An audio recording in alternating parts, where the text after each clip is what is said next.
Okay, guys, so this week we're going to talk about the nervous system. There are 3 different podcasts for this week, just because the nervous system, to do it as one, it would have been incredibly long and probably boring. So I made one on the nervous system, and then I have the brain, and then the senses. So here we go with the nervous system.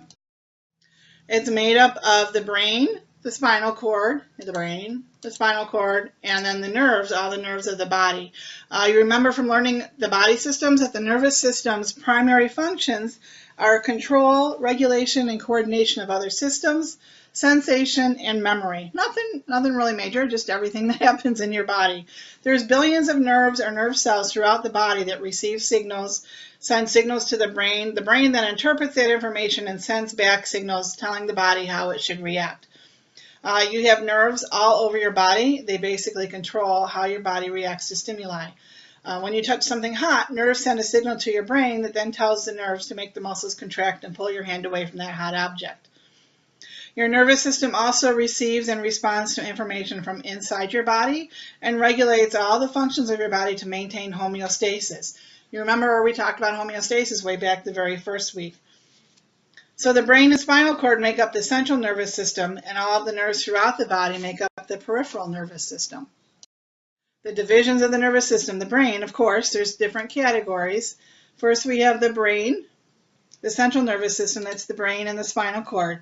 Kind of makes sense, they're in the center of the body, they're central to the functioning of your body. And then all of the nerves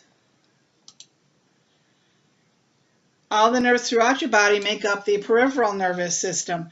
Just to confuse you a little further, and here we go, subdivisions. The peripheral system is broken into 2 subdivisions, the sensory and the motor. The sensory system is the one that carries the information from the peripheral, from your hands, to the central nervous system. So it carries information about what's around you to the brain. Kind of makes sense. It tells you what's around you. It senses what's going on and takes it from out to in.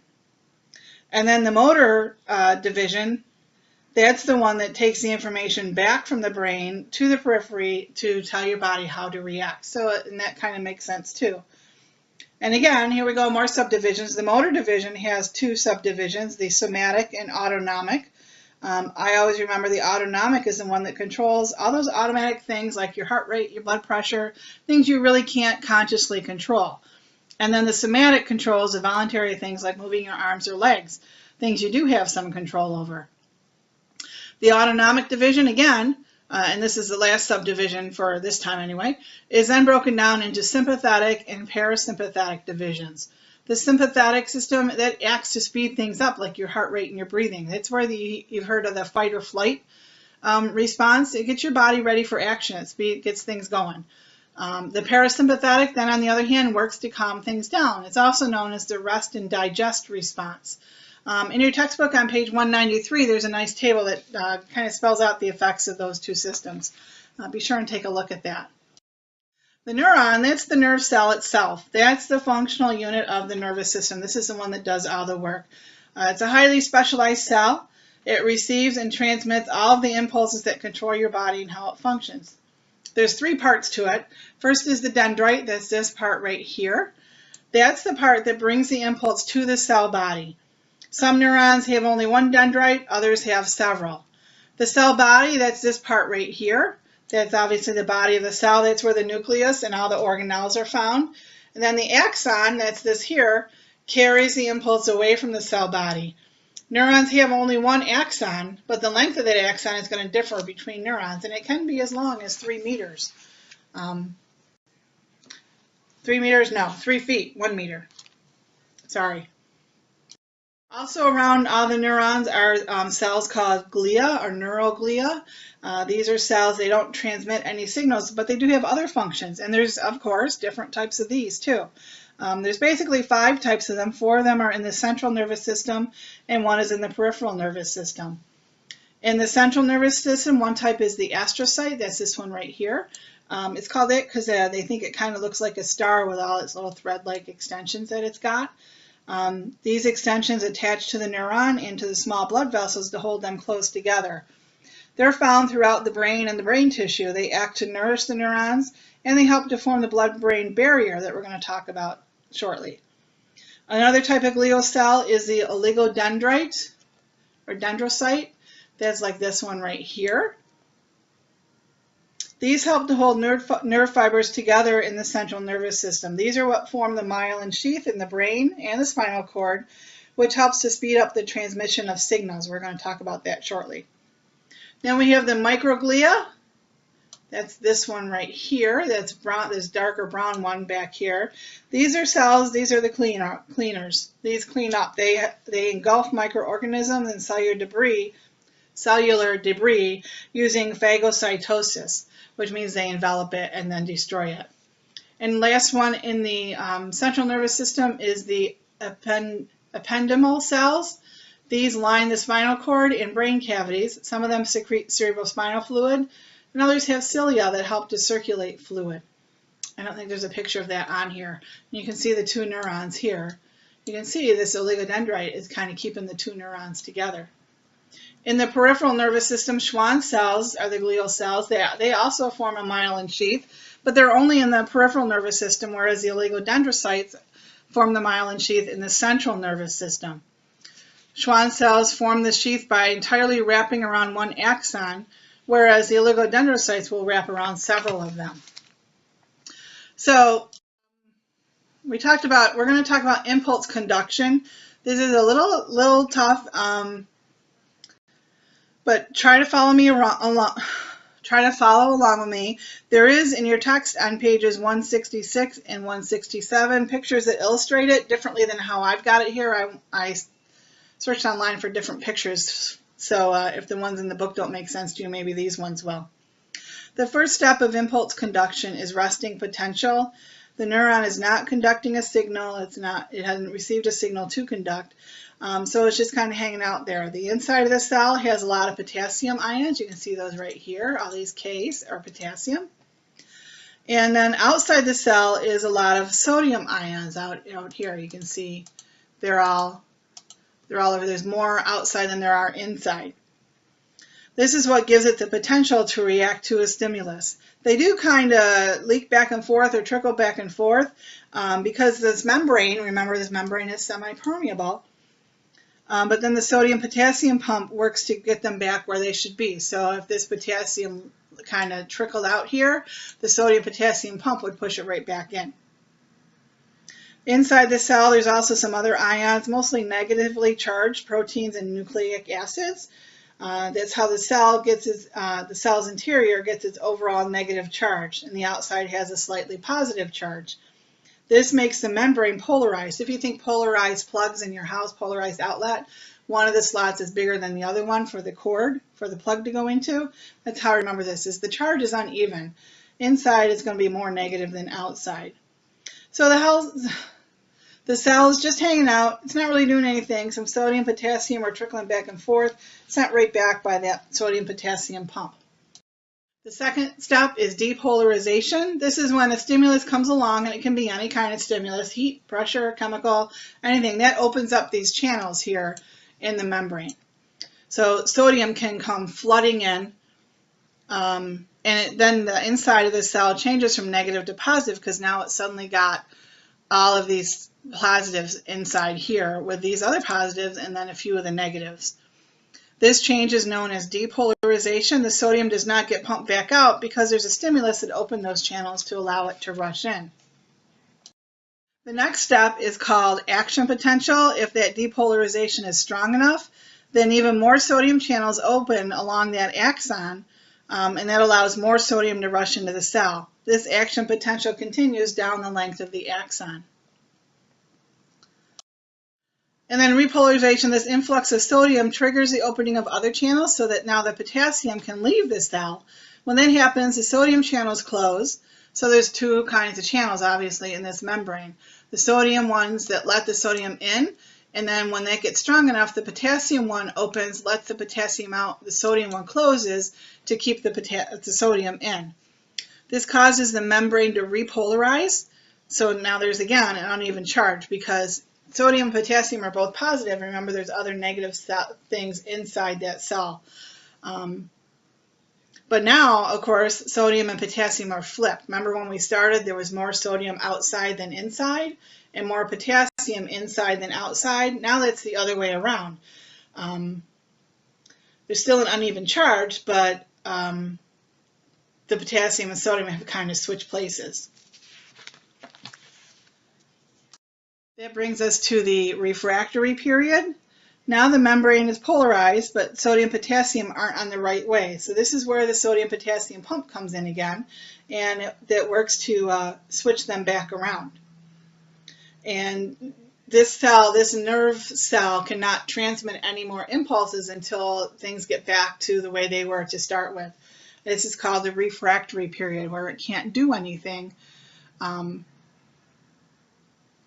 until things get back. And like I said, 166, 167 in your text. This is a little confusing. I really tried to simplify it to make it the easiest to understand. If you're a flashcard maker, this would be a good time to make some flashcards about this. And remember, these steps are all happening millions of times a second all over your body. Neurons are at different steps in impulse conduction at different times. Okay, so remember we were talking about myelin sheath and that they're formed around the central nervous system cells, nerve cells, and the peripheral nervous system cell. The Schwann cells that wrap around the axon to create the myelin sheath in the peripheral nervous system. It's along the axon, and along this axon are what we call the nodes of Ranvier. These things right here. They're kind of like gaps in the myelin sheath. When the nerve cell is myelinated, the movement of sodium and potassium that we just talked about with nerve conduction happens just at these nodes. It does not happen in the middle here. It only happens in these nodes right here. Then the current of the action that's created when the sodium rushes in and then flows underneath the myelin sheath to the next node. So it kind of leaps from node to node. It's a little faster than the way I just described, but it's still pretty darn fast either way. The important thing to remember is that if the cell is myelinated, it has these gaps, these nodes, and that's where the sodium-potassium thing happens. Okay, so now that the impulse has traveled the length of the axon and gets to the end of the nerve cell, it needs to be transmitted from one nerve cell to the next. An impulse could have to go through several neurons before it reaches its target. There is a tiny gap between these nerve cells. It's called a synapse. Some synapses are electrical, like between the heart muscle cells and some type of smooth muscle cells, but most of the synapses are chemical. The neurons don't touch, but there's a chemical that bridges that gap called a neurotransmitter, and it carries the message across the synapse. In your text, page 169, there's a picture of this as well. This is a different picture that I found on the internet. In this picture, you can see that the action potential has arrived at the end of the axon, or the synaptic knob. That's this all right here, this synaptic knob. There's a presynaptic knob and a postsynaptic knob, depending on the direction of the impulse. When it gets there, the membrane, when the action potential gets there, the membrane depolarizes, which causes ion channels to open so calcium can rush in. So now it's calcium, not sodium or potassium. So calcium rushes in. That causes these vesicles inside the cell to fuse with the plasma membrane and then release the neurotransmitter that is stored inside those vesicles. The neurotransmitter binds to receptors on the next neuron's membrane, the postsynaptic membrane. And these neurotransmitters are specific to their own receptors. They're only going to bind with their receptors. Some of the common neurotransmitters include acetylcholine, epinephrine, norepinephrine, serotonin, dopamine, and histamine. The transmitter determines whether the impulse continues on or whether it stops there. If it continues on, sodium channels open, impulse conduction continues, just like we talked about a few slides ago. So let's talk about the spinal cord for a minute. Remember, it runs through the opening in your vertebrae called the vertebral foramen. The spinal cord is really what relays the messages from the brain to the rest of the body, and it carries the messages from the rest of the body to the brain. It goes from the base of the brain until around the first lumbar vertebrae. There are 31 pairs of spinal nerves that branch out from the spinal cord. And don't panic again, I'm not going to expect you to know the names of all 31 of those pairs. You do need to know, however, that there are 31 pairs of them, and you need to know that the nerves from the cervical region serve the chest, head, neck, shoulders, arms, hands, and diaphragm. Nerves from the thoracic region extend to the intercostal muscles, the abdominal muscles, and the back muscles. The nerves from the lumbar spine serve the lower abdominal wall and parts of the thighs and legs. And from the sacral region, they serve the thighs, buttocks, skin of the legs and feet, and the anal and genital regions. There are some parts of the spinal cord I do want you to know. The part in the middle that kind of looks like an H, this part right here. That's the gray matter. It's gray in color and appearance because it does not have myelin. It's not covered with a myelin sheath. It contains mostly the cell bodies of motor neurons and interneurons. Remember, motor neurons carry signals from the central nervous system to the peripheral nervous system. And there are two sets of horns called anterior and posterior. Around the gray matter is the white matter. That's all this stuff here. It appears white in color. That's why we call it white matter. It has an abundance of myelin. It contains bundles of axons that are called tracts. These carry impulses from one part of the nervous system to another. These tracts are what serve as the routes of communication to and from the brain, kind of like the on and off ramps of an expressway. It's kind of the way I think of it. All the nerve fibers of a single tract have a similar starting point, destination, and function. The ascending tracts are the sensory tracts. They convey signals up to the spinal cord. They can convey signals up the spinal cord to the brain. The descending tracts convey signals from the brain down the spinal cord to the skeletal muscles. On page 172 in your text, there are some tracts listed and what they are responsible for.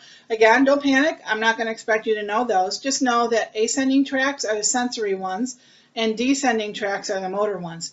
And that kind of makes sense if you think of it. Sensory carries information regarding what you're sensing to the spinal cord.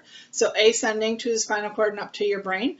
And then motor carries information from the brain and the spinal cord to the body. So down from the brain out to the body to cause a reaction or movement of some sort.